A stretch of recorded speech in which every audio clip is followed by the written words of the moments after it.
The Ballon d'Or race is heating up, and two players have emerged as frontrunners, Vinicius Jr. and Rodri. Meanwhile, Jude Bellingham's bid for the prestigious award seems to be losing steam. But what's driving this narrative, and can Bellingham still turn things around? Vinicius Jr. faces the challenge of consistency, having to perform at an elite level week in, week out for Real Madrid. He can't afford to have an off day, or it'll be magnified under the intense media scrutiny. Rodri, on the other hand, has to navigate the complexities of Manchester City's team dynamics, often taking a backseat to more flashy players like Erling Haaland. Both players are shouldering immense pressure, but in different ways. The winner will be announced in Paris on Monday, October 28th. So, which of the game's biggest stars are true contenders, and who are merely pretenders? After a season headlined by him finally getting his hands on the World Cup, Lionel Messi took home his 8th Ballon d'Or after picking up the 2023 prize in Paris back in October. The footballing world has long since moved on, though, and now debate is raging as we gradually move towards knowing the identity of the 2024 winner. It was an intense race. Along with the usual domestic ups and downs, 2023-24 was a campaign that saw the majority of the globe's best players taking part in international tournaments, including the European Championship and Copa America. So after a year that was defined by the battle between Messi's tournament success for Argentina and Erling Haaland's season-long superiority at Manchester City, how much of a bearing on the 2024 Ballon d'Or race will those international competitions have? Meanwhile, could we see a first win from someone who plays their club football outside of Europe, as more and more of the game's biggest names head to up-and-coming leagues in other parts of the world? So who do we think will come out on top? Check out our Ballon d'Or 2024 power rankings after the nominees were revealed ahead of the ceremony on Monday, October 28th. At number 15, we have 3 goals and 2 assists over the course of the tournament, earning him a share of the Golden Boot, though perhaps his most pivotal moment came when he cleared Marc Guehi's header off the line in the closing stages of the final. Olmo's superb tournament came off the back of an up-and-down season at RB Leipzig, which began with him scoring a hat-trick in the DFL Super Cup final, but saw his game time restricted by injuries.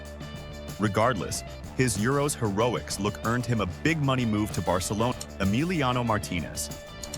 Ballon d'Or. Voters are always keen to ensure a couple of goalkeepers make the final shortlist, and yet again, Emiliano Martinez finds himself at the front of the shot-stopper queue after another memorable campaign. The Argentina #1 played a pivotal role in Aston Villa's ascension into the Premier League's top 4 and ensured he will play Champions League football for the first time in a decade. Yet again, though, Martinez saved his best performance for the international arena. He conceded just once in 6 games as La Albiceleste won the Copa America, his 3rd major trophy since making his international debut in 2021, with his best performance coming in the quarterfinal win over Ecuador, when he again showed off his penalty-saving ability by keeping out 2 spot kicks in the shootout. Tretton. Erling Haaland. Haaland could barely have done more to win the 2023 Ballon d'Or, and yet still came up just short. So could he get over the hump this time around?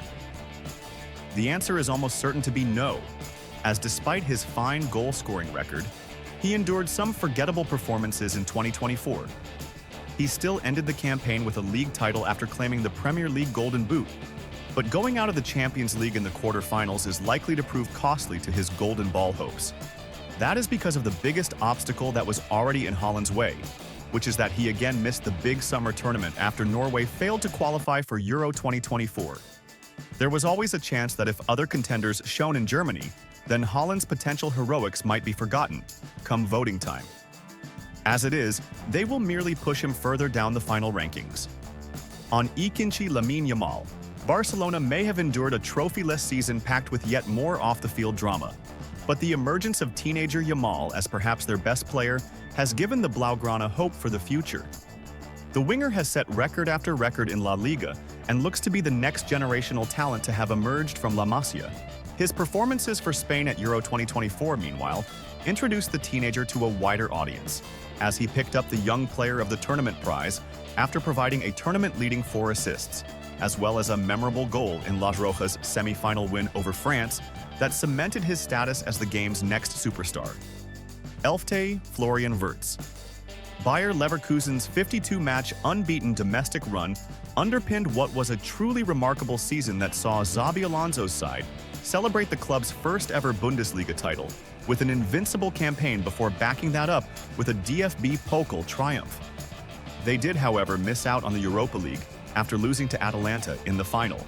Despite that, Ballon d'Or voters will be keen to reward Alonso's most important players, and few, if any, had better campaigns than Wirtz, whose hat-trick against Werder Bremen in April put the seal on their title win. The playmaker's form since recovering from a serious knee injury has been superb and is likely to earn him a £100 million plus move over the next 12 months. He finished his season with goals that bookended Germany's run at Euro 2024, and while he slipped out of the lineup during the knockout rounds, he still showed why he should be among the top Ballon d'Or contenders. Dexter Nico Williams. Williams' performances in 2023-24 largely went unnoticed outside of Spain, but the Athletic Club winger proved to be one of the most dangerous attacking threats in La Liga, while he saved some of his best performances for the Copa del Rey, as he helped bring the trophy back to Bilbao for the first time in 40 years. The Wideman carried that form into Euro 2024, where he was one of the most electrifying players in Spain's mightily impressive side. His displays, which included an excellent opening goal in the final, did not earn him a big-money transfer in the end, but should push him close to the Ballon d'Or top 10 when all is said and done. 9. Phil Foden.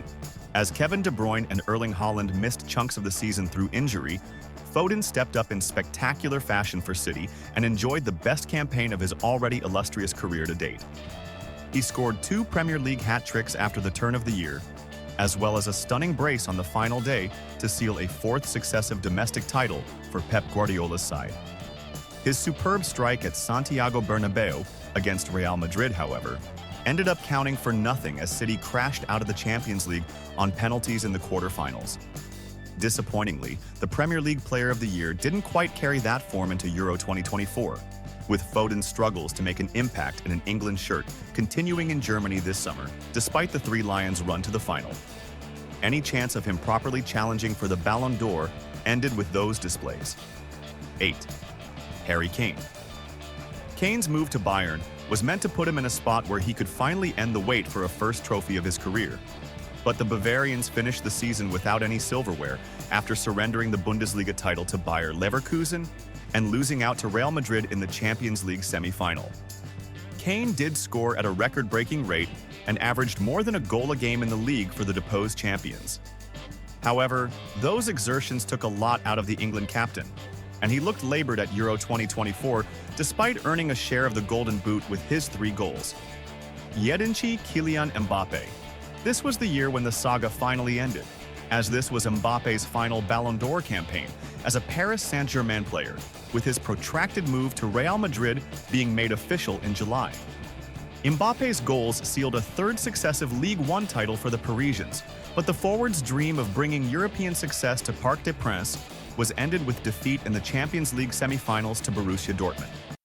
France's underwhelming performances at Euro 2024 eventually led to further disappointment for Mbappe, as the forward struggled to deal with a broken nose, and Didier Deschamps' negative tactics before Les Bleus eventually came up short in the semi-finals. 6. Toni Kroos. At 34, Kroos rolled back the years for Real Madrid in what turned out to be his last-ever campaign following his shock decision to retire. That said, his excellent performances only begun to be spoken about by a wider audience after his masterful showings against Bayern Munich in Madrid's victorious Champions League semi-final. He backed that up by providing the assist for Los Blancos' opener as they secured European glory to go with their domestic title. He was also tempted out of international retirement by Julian Nagelsmann, with the metronomic midfielder putting in superb showings at Euro 2024 before Germany crashed out in the quarterfinals to bring the curtain down on Kroos' illustrious career. 5. Lautaro Martinez. Lautaro Martinez's career has been defined by his inability to show up in the biggest matches, and it seemed that narrative was set to continue this past season after his missed penalty. In the shootout condemned Inter to a last 16 exit from the Champions League at the hands of Atletico Madrid. However, that proved to be one of very few dark moments for the Argentine over the past 12 months, as he tore up Serie A to fire a dominant Inter to the Scudetto, before finally proving himself for his country in a major tournament, as Lautaro scored a Golden Boot winning 5 goals at the Copa America, including the extra-time winner in the final as La Albiceleste retained their crown. Quarta, Dani Carvajal. One of the unsung heroes of Real Madrid's season, Carvajal stepped up at big moments throughout the campaign with key goals and assists, while also locking down the right side of defense. No clearer was his impact than when he opened the scoring in the Champions League final to help secure a 15th European Cup for Los Blancos. He carried that form into the international arena too, as he found the net early on at Euro 2024 for Spain, before providing a commanding presence during La Roja's run to the final. Carvajal's trophy haul will likely skyrocket him up the Ballon d'Or rankings as a result, but the veteran is certainly deserving of recognition given his memorable 12 months. Jude Bellingham. The best footballer in the world during the first half of the 2023-24 season, Bellingham took to his new surroundings at Real Madrid like no signing since Cristiano Ronaldo. Not only did he score frequently, but he also netted hugely important goals too. The hype around him was tempered somewhat in early 2024, in part due to him missing games through injury and suspension.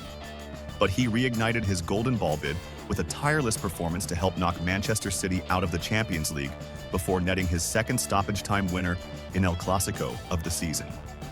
He went on to score 2 crucial goals for England at Euro 2024, including his last-gasp overhead kick against Slovakia to keep the Three Lions tournament alive in the last 16. Beating Spain in the final would surely have led to a first Golden Ball for Bellingham, but he will likely just have to make do with a place on the podium after Gareth Southgate's side came up short in Berlin. Second, Rodri.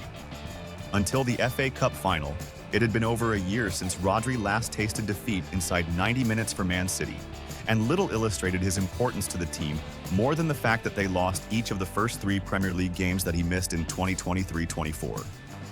He is the best defensive midfielder in the world, and the fact that the Spain international has also developed a habit of popping up with crucial goals and assists, including the strike which sealed the Premier League title for City, means he is catching the eyes of even more fans and Ballon d'Or voters. He may have been forced off at halftime in the Euro 2024 final, but his performances leading into that game still proved enough for him to claim the Player of the Tournament prize. Picking up that award may yet prove enough to tip him over the edge when it comes to claiming the Ballon d'Or, but the competition is fierce. Vinicius Jr. injury meant that Vinicius did not get off to the fast start many might have expected when Karim Benzema left Real Madrid. But after finally shaking off his fitness issues, the winger was back to his best, and them some.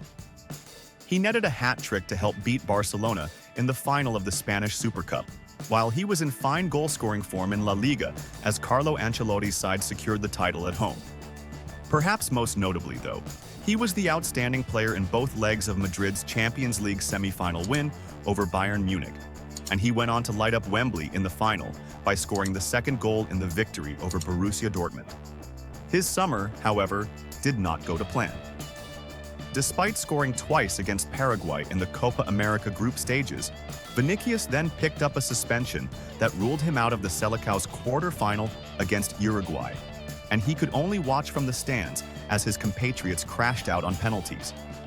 Whether that is enough to deny him the Ballon d'Or remains to be seen, as he remains the favorite to claim the Golden Ball on October 28th. As we recap the key arguments presented, it's clear that Vinicius Jr. and Rodri have made strong cases for themselves. But Bellingham's struggles can't be ignored, and it's hard to see him bridging the gap at this point. This Ballon d'Or race is shaping up to be one of the most competitive in recent memory, and we're all winners for getting to witness these incredible talents go head-to-head. So, who do you think should win the Ballon d'Or? Let me know in the comments below. And if you're new here, consider subscribing for more in-depth football analysis and debates.